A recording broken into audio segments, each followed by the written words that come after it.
The rich usually get richer, even in the NBA, and let's just say, if Brooklyn Nets former All-Star Ben Simmons becomes available on the open market by mid-season, the New York Knicks could continue the truthful stigma. Yes, Simmons has only played 60 games over the last 4 seasons. Undoubtedly, the former 2016 number 1 overall pick has been hampered by injuries that have created more wear and tear on his body. And unfortunately, his play when last seen at an All-Star level in 2020-21, tapered off with a playoff blunder in Game 7 of the 2021 Eastern Conference Finals against the Atlanta Hawks that remains in the minds of many. That out of the way, Simmons doesn't even need to look for his own shot to be effective on the floor, and that, coupled with his gifted feel for the game, could be invaluable to a Knicks team that needs all that they can get to dethrone the Boston Celtics in the Eastern Conference and keep the rest of their rivals like the Philadelphia 76ers and Indiana Pacers at bay. Bill Simmons seems to think so too. That's why he went on his eponymous, Bill Simmons podcast, and introduced this dream scenario that could position New York to pull off what could be one of the most impactful deals of the year, saying this: "I think he has a chance to become one of the most fascinating February buyout guys. He's kind of exactly what the Knicks need," the sports analyst said. "I'm watching this Ben Simmons thing because if he can prove that he's healthy over the next 3 months, either he's a trade or he's a buyout guy, but I actually think he could have an impact on the playoff race playing 18 to 20 minutes a game for a really good team." On its face, the Knicks are cap-strapped with $188 million on their books this year and $193.4 million for 2025-26. They are also loaded in their starting 5.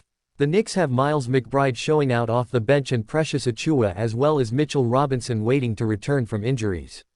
Nevertheless, there's much reason for the Knicks to seize any opportunity they could have to sign Ben Simmons off of the free agency market if bought out. The Australian talent's numbers over the last 3 years are promising, but underwhelming at points in the same breath. He's put up 6.7 points, 6.7 rebounds, and 6 assists as well as 1.2 steals from 2022-23 through 2023-24. This season, he's showing his chops as a distributor and defender yet again with 5.7 rebounds and 5.7 assists in 24 minutes of nightly action. That begs to question, could Simmons be to the Knicks what Draymond Green is to the Warriors in a lesser capacity?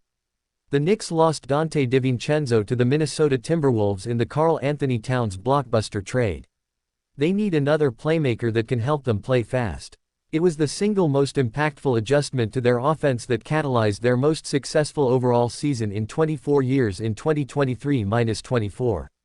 Simmons not only wastes no time in pushing the ball up the floor, where he can finish with authority or create scintillating passes on the break, but he also knows how to distribute in the half-court with his back to or away from the basket. Defensively, there's a reason why he was twice named to the All-Defensive First Team. Those 3 qualities alone could catapult the Knicks to championship heights coming from their second unit. He can also help New York as a small ball 5 akin to Green. It's going to be a long 50-plus game road back to prominence for Simmons into February, but if he shows out up until the All-Star break as Bill Simmons accentuated, he'll be a name that many across the league speak glowingly about once more. The drop-off in his health and play creates a situation where, in all likelihood, the former 2020 All-NBA third-team honoree will have to settle for a veteran's minimum contract until he earns higher dollars commensurate to his play. The Knicks would have little to lose and the world to gain from keeping a hawk eye on his situation in Brooklyn as the campaign progresses.